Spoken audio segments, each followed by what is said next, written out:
কোনো এক শুভাকাঙ্ক্ষী আজকে খুব গুরুত্বপূর্ণ একটা কমেন্টস করছেন। আমার বয়স 21 বছর 2 মাস, অর্থাৎ 21 বছর 2 মাস। আমি কখনো যৌন মিলন করি নাই, কারণ আমার লিঙ্গ অনেকটা ছোট। সেটার জন্যই আমার স্ত্রী আমাকে মিলন করতে দেয় না। এটার কোনো পদ্ধতি আছে কি? যদি থাকে তাহলে অবশ্যই জানাবেন, আমি খুব সমস্যার ভিতরে আছি। আসসালামু আলাইকুম, আমি প্রভাষক ডাক্তার রিক্তা পারভিন, হোমিওপ্যাথি এবং আয়ুর্বেদিক চিকিৎসক। এই কমেন্টসটা প্রায়ই কিন্তু থাকে এবং অনেকেই এটা জানতে চায় এবং এই সমস্যায় কিন্তু ভুগছে। কেউ বলে, কেউ বলতে চায় না, লজ্জা পায় ইত্যাদি। অর্থাৎ তার কথা এটাই বোঝা যাচ্ছে যে তার বয়স 21 বছর। সে ভয়ে কোনো যৌন মিলন করেনি, বিয়ের পরে স্ত্রীর সঙ্গে যৌন মিলন করেনি, কারণ তার লিঙ্গ অনেক ছোট। এখন এই ছোট লিঙ্গ দিয়ে সে স্ত্রীকে সুখ দিতে পারবে কিনা সেই পদ্ধতিটাই জানতে চেয়েছেন। ধন্যবাদ অনেক সুন্দর একটা কমেন্টস করার জন্য। তো বাংলাদেশ সহ এশিয়া মহাদেশের পুরুষের লিঙ্গের গড় সাইজ 6.2 ইঞ্চি। বাংলাদেশের পুরুষরা সাধারণত 4-4.5 ইঞ্চির মধ্যে, অর্থাৎ বাংলাদেশের পুরুষের লিঙ্গের গড় সাইজ 4, 4.5 এবং 5-এর মধ্যে সীমাবদ্ধ থাকে। এর থেকেও ছোট থাকে, কারো দেখা যায় 3 ইঞ্চি, 3.5 ইঞ্চি হয়ে থাকে। আবার কারো একেবারে ছোট থাকে, যেটা 2.5 ইঞ্চি, 2 ইঞ্চি। এটাকে মাইক্রো পেনিস বলে, অর্থাৎ ছোট পেনিস। তো এখন এই ছোট পেনিস দিয়েও কিন্তু স্ত্রীকে সুখ দেওয়া সম্ভব হয়। আমাদের প্রথমে জানতে হবে যে স্ত্রীদের যোনিপথের কোন জায়গা জি স্পট জায়গা থাকে, অর্থাৎ সুখের বিশেষ একটা জায়গা থাকে যেখানে স্পর্শ করলে মেয়েরা খুব দ্রুত সেক্স উত্তেজনায় উত্তেজিত হয় এবং সহজে বীর্যপাত হয়।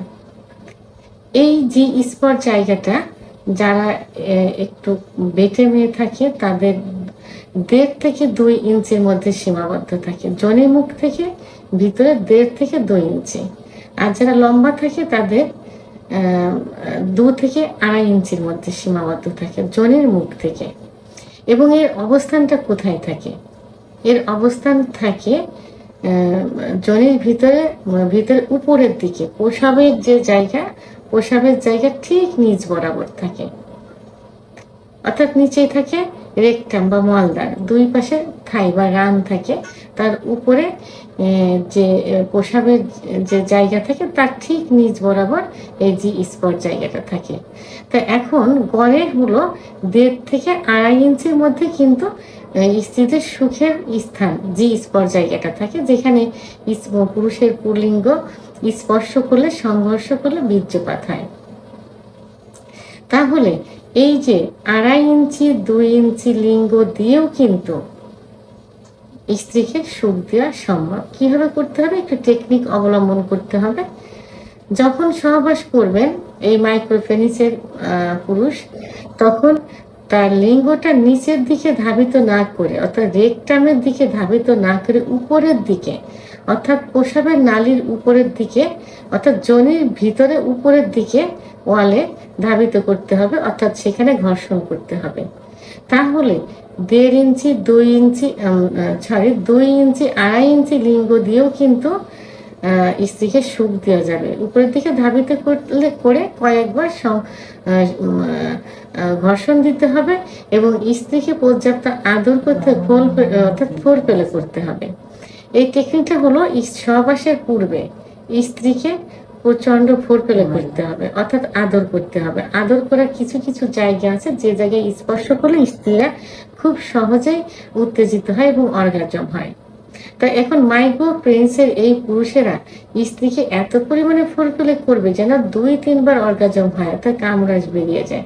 তখন স্ত্রী নিজেই বলবে যে এখন তুমি সহবাসে আসতে পারো। তখন কি করবেন? তখন সহবাস শুরু করে লিঙ্গটা নিচের দিকে ধাবিত না করে উপরের দিকে ধাবিত করে ঘর্ষণ করতে থাকবে এবং সহবাস চলাকালীন অবস্থায় স্ত্রীকে ফুলফিল করতে হবে। তাহলে খুব তাড়াতাড়ি অর্থাৎ যোনির মধ্যে প্রবেশের 2-1 মিনিটের মধ্যেই কিন্তু স্ত্রীর বীর্যপাত হয়ে যাবে। এই টেকনিকটা অবশ্যই অবলম্বন করতে হবে। এবং যাদের পেনিস 2 ইঞ্চি তারা কি করবেন? তারা একটু টেকনিক অবলম্বন করে লম্বা মেয়ে বিয়ে করবেন না, একটু বেটে মেয়ে বিয়ে করবেন। কারণ বেটে মেয়েদের জি স্পট জায়গাটা 1.5 থেকে 2 ইঞ্চি ভিতরে থাকে।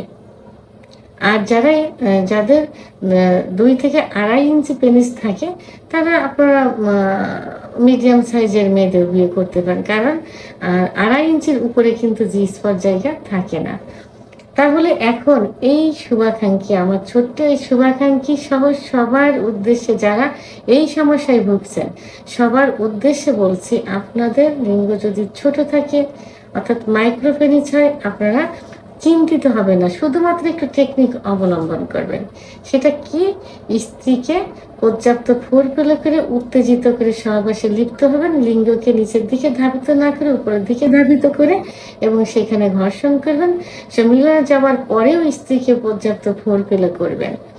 এই কিছু টেকনিক অবলম্বন করলে খুব দ্রুত স্ত্রী বীর্যপাত হয়ে যাবে। ভিডিওটি সম্পর্কে যদি কোনো মতামত থেকে থাকে অবশ্যই কমেন্টসের মাধ্যমে জানাবেন। আর ভিডিওটি ভালো লাগলে লাইক, কমেন্ট, সাবস্ক্রাইব করে আমার সঙ্গে থাকুন। আল্লাহ হাফেজ।